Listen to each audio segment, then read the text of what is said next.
The debate on lifting the age limit in the Constitution has touched off a firestorm. Grant me leave to introduce a private member's bill entitled the Constitutional Amendment Act 2016.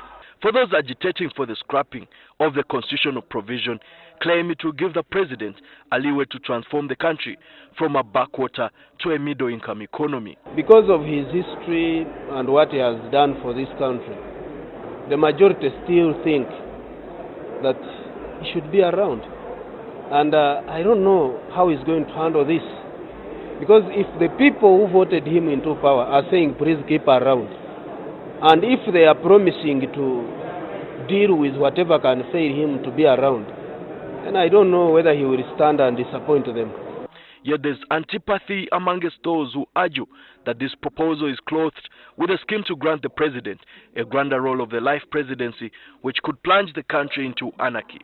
But I'm telling you, as the opposition, we are ready to fight it in the floor of parliament. If we are defeated, we shall take it to the public. You know, people are the best judge. Let people also help us in judging whether we are right or we are wrong. A part of Uganda where the age of the president is actually an inherent problem.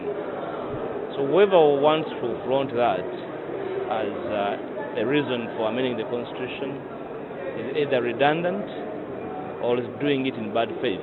It is absurd, it's regrettable, and I hope those who are announcing this idea, their conscience will appeal to them and believe, change their mind that what they are doing is not in the interest of our country at all. Whereas senior government officials say there hasn't been any discussion yet about the contentious issue of the presidential age limit, some opposition politicians claim that plans by the Nakifuma Member of Parliament to table a private member's bill in Parliament is a red herring, and once passed into law, the age of retiring judges will be lifted, which will open the floodgates for the president to rule beyond the age of 75. Speculations that probably my bill will also affect Article 102B, that is the one for the age of the presidency, are not true, because this is not what I'm moving. And as a mover, I would like to put Ugandans on notice that in case such a thing came even on the floor, I will not concede. I will suggest that probably another bill be brought, but mine is specifically for professionalism.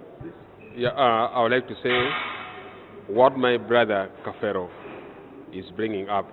I really feel this is so dangerous for the country.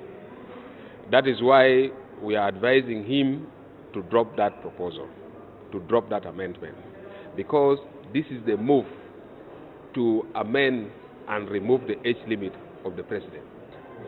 First President, the removal or the extension of the age of the judges and the term of the Electoral Commission, and subsequently you have an amendment on the floor to include the removal of presidential age limit. The Chankwanzi District NRM conference chaired by Anne-Maria Nankabirwa, who is the woman MP, took the lead on July 4th and passed a resolution urging its MPs to move a motion in Parliament for the amendment of the age limit provision. It's not yet clear if this is yet another carefully calibrated move, as it's yet to be approved by the NRM Politburo, but largely by lackeys within the party. The president's muted silence over the contentious issue feeds into the narrative that he's yet to take a firm decision on whether he will contest the presidency or not. However, in 2012, the president, during an interview with NTV, said he's not willing to serve beyond the age of 75. So how about if the term limits are lifted, then why should the country have the age limit? What is your view on that? Should the age limit also be there anyway? Well, that one, I think that one we had ignored. We had not discussed it.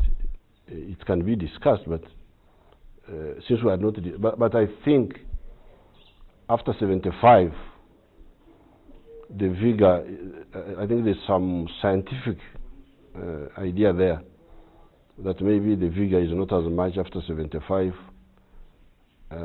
years.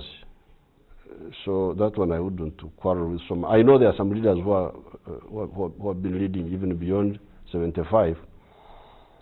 But I think if you want very active leaders, it's good to have the ones below 75. So are you saying you wouldn't go beyond 75 yourself, sir? Not at all. Certainly not. I wouldn't, because that's in the Constitution now, and I would not say lift that. I would not involve myself in wanting to change that, because I think there is some scientific logic behind it. Former British Prime Minister Harold Wilson said a day in politics is a lifetime. Could the president recast the script and seek the highest office in 2021? Article 102B of the Constitution provides that a person is not qualified for election as president if he is more than 75 years old.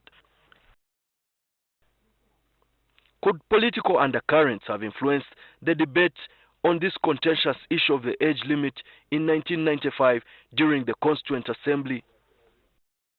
Initially, the Justice Benjamin Odoki-led Constitutional Commission recommended that the age be fixed at 40 and no ceiling for retirement is set.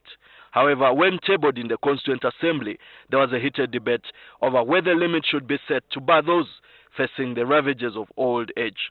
Highly placed sources who were in the Constituent Assembly revealed that the framers of this provision were largely fixated on one man, former Ugandan President Milton Obote. Though he was exiled in Lusaka, Zambia, Obote's influence continued to reverberate around the country.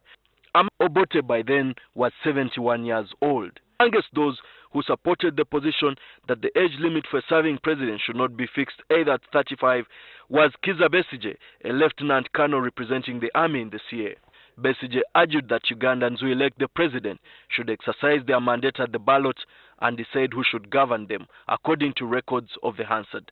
Amongst the others who supported this position in the CA were former General Duties Minister, Professor Tarsis Kabwejere, Dr. John Kabayo, former Finance Minister Gerald Sendaula, and current Deputy Attorney General Mwesigwa Rukutana. However, former Prime Minister Apollon Sibambi, who was a presidential nominee, rejected the position of not setting age barriers. He opined that presidents in nascent democracies need to establish functional institutions which can outlive them. The late Noble Mayombo, who was then a young army officer, was not only a protege of the president, but held a lot of clout in the CA as an army representative. When an amendment was moved by Kasirivwa Twoki to lower the age from 40 to 35, Mayombo moved another amendment to cap the age limit at 75 years, which carried the day in the CA, chaired by the late James Wapahabulo. More than 20 years later, the jury is out whether the president, who revealed that he will not rule beyond 75, could be persuaded to change his mind. Emmanuel Mutaiziwa, NTV Weekend Edition.